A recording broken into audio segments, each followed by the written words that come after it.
Bonjour à tous. Alors, nouvelle causerie de Libraire et compagnie, juste en deux mots pour rappeler ce programme. L'idée a été depuis quelques mois de mettre en lien librairie indépendante et entreprise. Celle-ci, eh bien, s'engageant ou inviter ses salariés à passer commande, à établir un lien. Aujourd'hui, via un système de bons d'achat facilité par l'entreprise Kitties et en partenariat avec Sud Radio et le collectif d'écrivains Sauvons nos libraires.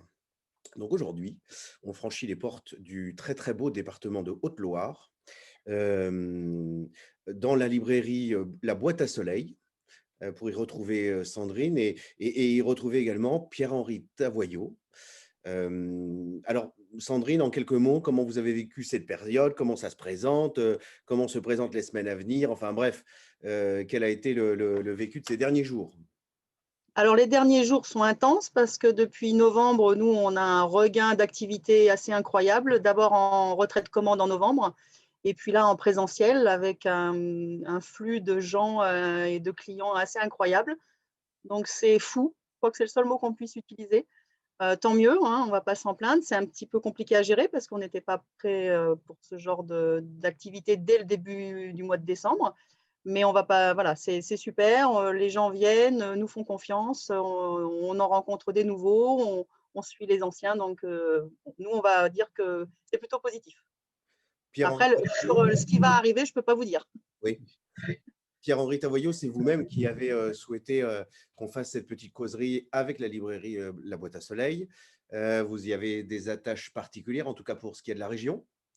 Oui, alors celle de Tence, mon grand-père avait fait l'arbre généalogique, donc ça remonte jusqu'à la fin du Moyen Âge. Donc voilà, on a des ancêtres à Tence à la fin du Moyen Âge, donc c'est ancien. Et mon frère actuellement, qui est apiculteur, est très proche du lieu. Donc voilà, c'est un lieu qui m'est cher et où les racines de la famille plongent depuis longtemps. Vous sortez depuis quelque temps, en tout cas très récemment, la morale de cette histoire. L'histoire a-t-elle une morale? En tout cas, la nôtre l'a-t-elle encore? Euh, Oui, c'est un livre justement qui est le fruit du confinement. D'une certaine façon, je l'ai écrit en fait pendant la période de confinement. C'est une période plutôt favorable pour les philosophes parce que il y a moins de sollicitations extérieures, donc c'est propice à l'écriture, propice à la lecture également. Et donc l'idée de base était de faire une sorte de petit point sur ce sentiment très très ambivalent de notre époque, c'est-à-dire à la fois le constat qu'on est dans une situation de crise morale, de perte de repères éthiques, voilà, essayer de réfléchir à ça. Et puis en même temps, de regarder avec une certaine inquiétude aussi ce qu'on appelle la montée du moralisme, c'est-à-dire l'idée que la grille de lecture morale, le bien et le mal, les méchants et les gentils, les salauds et les saints, la cancel culture qui veut abolir le mal, enfin voilà. Donc c'est cette ambivalence très paradoxale. On veut plus de repères moraux, mais on veut aussi plutôt moins de moralisme, de moralisateur. Et c'est essayer de comprendre ce sur quoi on pouvait s'étayer, qui était à l'origine de l'intention de cet ouvrage, qui est écrit un peu, je dois le dire, avec amusement. C'est un ouvrage plus léger que ceux que je rédige habituellement, mais ça m'a fait très plaisir. Et puis la fluidité était là. Donc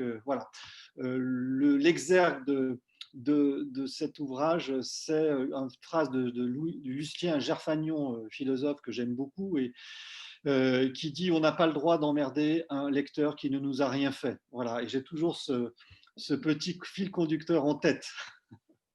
Lucien Gerfagnon qui trône juste derrière moi, du reste. Alors, justement, en marge des librairies, on a entendu beaucoup ces derniers temps d'envolées lyriques, précisément pour en défendre la cause. Un espèce de je suis charlisme libraire ou littéraire, appelons-le comme on voudra. Parce que c'est vrai que nous sommes aussi dans une époque qui parle beaucoup, qui invoque beaucoup le sens, la morale, donc d'une manière générale, la philosophie, pourquoi pas, à certains égards. Bref, est-ce qu'il n'y a pas une dichotomie, en fait, entre cet afflux de paroles, cet afflux d'engagement verbal, d'incantation, et puis une traduction dans les actes, peut-être qui n'est peut-être pas à la hauteur de ces envolées lyriques? Alors oui, on est une époque très, très bavarde. On a en tête les taiseux de la campagne, les taiseux paysans, peut-être parfois avec nostalgie. Bon, le discours, évidemment, peut être désagréable, mais je crois que l'excès de discours ne nuit jamais trop. C'est agaçant, c'est désagréable, ça peut être déplaisant, ça peut être malveillant. Il faut être extrêmement vigilant sur ces questions-là. Mais voilà, nous avons aussi l'écrit. Et je pense que c'est important, effectivement, dans ces périodes de bavardage, de discussions sans fin, qui sont sympathiques à certains égards, qui sont désagréables à certains d'autres. Je crois qu'il faut effectivement voir l'écrit comme une valeur refuge. En fait, on lit beaucoup plus, mais on lit de manière fragmentée. On lit des mails, on lit des petits articles, on lit sans doute moins de livres. Et je pense qu'il faut vraiment que nous fassions collectivement l'effort de revenir à des argumentations qui soient un peu longues, un peu nuancées, retrouver, si je puis dire, la saveur de la complexité dans un monde qui tend à nous enfermer dans le simplisme. Ça, je pense que c'est très précieux. Je crois que la libraire sera d'accord avec moi sur ce sujet. Sandrine, justement, vous parliez d'une frénésie de demande de lecture, et c'est bien heureux, au moment de la réouverture et peut-être même avant. Est-ce que les ouvrages de philosophie font partie d'une demande en recrudescence dans les demandes des lecteurs? Alors, recrudescence, je ne sais pas, j'ai pas assez d'historique, parce que j'ai repris la boîte à soleil que depuis 1 an et demi, j'ai pas assez d'historique pour le dire.